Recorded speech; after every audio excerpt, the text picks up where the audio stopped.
क्योंकि आप उन लोगों में रहे हैं जो कि देश की विदेश नीति को ड्राफ्ट करते रहे होंगे। क्या देश की विदेश नीति ट्विटर और फेसबुक पे तय होगी कि कौन किसको ट्रोल कर रहा है, कौन किसके बारे में क्या लिख रहा है तस्वीर खिंचाने पे? वहां से तय होगा किस देश के साथ कैसा संबंध रखना? नहीं, देखिए, वो तो आपके अपने हितों पर निर्भर करेगा, परंतु एक डेमोक्रेसी होते हुए जो लोगों का सोचना है और जो लोगों का कहना है उसकी भी एक जगह होती है, उसका भी अपना महत्व होता है। वैसे जो सरकार निर्णय लेगी वो अपने हितों को देखकर, देश के हितों को देखकर वो निर्णय करेगी। गौरव भाटिया, जिन सारे लोगों ने भारत में एनआरसी का, सीएए का विरोध किया, 370 का विरोध किया, क्या सरकार ये मानती है कि वो सारे भारत विरोधी हैं?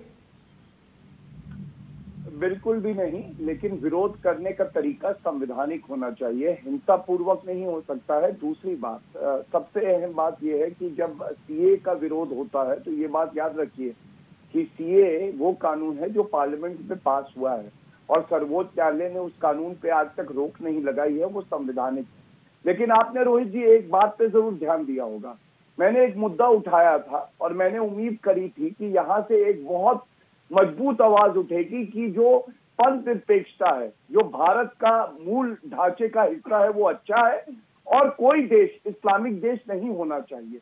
लेकिन दही जम गई यहाँ पे पैनलिस्ट के, किसी ने भी अपील नहीं करी कि 50 से ज्यादा जो इस्लामिक देश हैं उनको भी पंथ निरपेक्ष हो जाना चाहिए। कम से कम एक अपील से शुरुआत होती। दूसरी बात, तस्लीम जी से फिर से मैं गुजारिश करूंगा, 25 लाख मुसलमान अयोध्या में आ जाएंगे, मजा चखा देंगे, उस पे कम से कम माफी तो देश से मांग ले। तीसरी बात, सारा हलीम जी कह रही थी प्रोटोकॉल में मिले, प्रोटोकॉल ज्यादा जरूरी है या फंडामेंटल ड्यूटीज पढ़े जो हमारा संविधान कहता है नागरिक हमेशा जो है। प्लीज इनको चुप कराइए, मैं फिर चुप हो जाऊंगा। ये ऐसे ही बड़बोलापन करती है हर चैनल में, इनको चुप करा लीजिए। मैं इनके बीच में नहीं बोला था, लेकिन इन लोगों को दिक्कत है, ये लोग डरे हुए हैं। रोहित जी, सारा जी के बीच में नहीं बोले, आपकी ये बात सच है ना? वो वेट करते रहे हाथ उठा के कि मुझे बोलने दीजिए। 3 लोगों के बोलने के बाद मैं उनके पास गया, सुन लेते हैं उनको, उसके बाद आप ही के पास आऊंगा। अभिषेक मनु सिंह भी आ रहे हैं, उनको भी सुनिएगा सब लोग। बोलिए गौरव, फटाफट कंप्लीट कीजिए। अभिषेक मनु आ रहे हैं, बोलिए। धन्यवाद। देखिए, मैं इससे भारतीय होने के नाते एक बात पूछना चाहता हूं, प्रोटोकॉल में एक ऐसे देश की जो प्रथम महिला है उनसे मिलना ज्यादा जरूरी है या जो संवैधानिक मेरी फंडामेंटल ड्यूटी है, मेरा एक मूल कर्तव्य है कि मैं अपनी देश की अखंडता पे कुछ भी नहीं कहूंगा और इसलिए मैं नहीं मिल रहा हूं। मैं इस बात को उठा रहा हूं यहाँ पे जिसका उत्तर कोई नहीं दे रहा। और अंत में एक बात बस मैं और कह दूं, हमारे रिश्ते ये हैं, ये भूल गए जब सीएए की बात हुई या अनुच्छेद 370 के संशोधन की बात हुई, यूनाइटेड नेशन सिक्योरिटी काउंसिल में जिसने भी हमारा विरोध किया, चीन ने साथ दिया पाकिस्तान का, लेकिन अमेरिका हमारे साथ खड़ा रहा।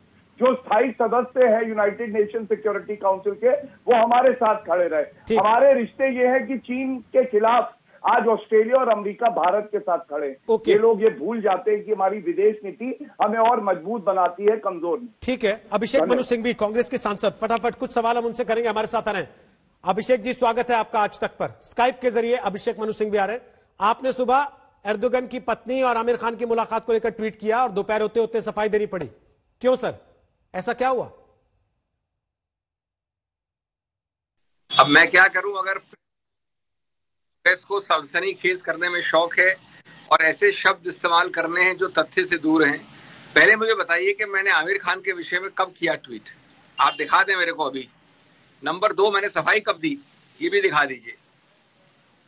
मैंने तो ये स्पष्टीकरण दिया कि इसका मेरा मानना है कि टर्की भारत के हितों के विरुद्ध एक्ट कर रहा है। आमिर खान का तब होता मुद्दा जब या तो मैं टैग करता, आप लोग ट्वीट समझते हैं, या नाम लेता। अंतर्राष्ट्रीय मुद्दों में टर्की पिछले हर हफ्ते 2-3 महीनों से मलेशिया के साथ भारत विरोधी स्टैंड ले रहा है। अगर मुझे कुछ कहना होगा आमिर खान के बारे में तो मैं झिझकूंगा नहीं उसके बारे में कभी बोलने में, इस पे क्या आपत्ति है। लेकिन जब मैंने कहा ही नहीं उनके विषय में, मेरे को वास्तव में उनका विषय था ही नहीं माइंड में।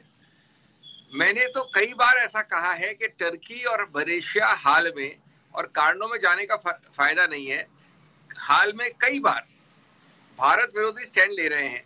और मैंने कहा है कि टर्की रहनुमा बनना चाहता है ऐसे एक्सट्रीम तत्वों के लिए।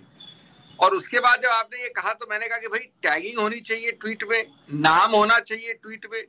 कुछ भी नहीं है। अगर मैं ट्वीट करूं टर्की और अर्दोगन के बारे में और उसमें आप जोड़ दें तो मैं क्या कर सकता हूं? नमस्कार, मैं हूं अंजना ओम कश्यप। हमें उम्मीद है ये वीडियो आपको पसंद आया होगा। लेटेस्ट खबरों के लिए यूं ही देखते रहिए आज तक, और इस वीडियो के पसंद आने पर लाइक, शेयर एंड सब्सक्राइब करना ना भूलें।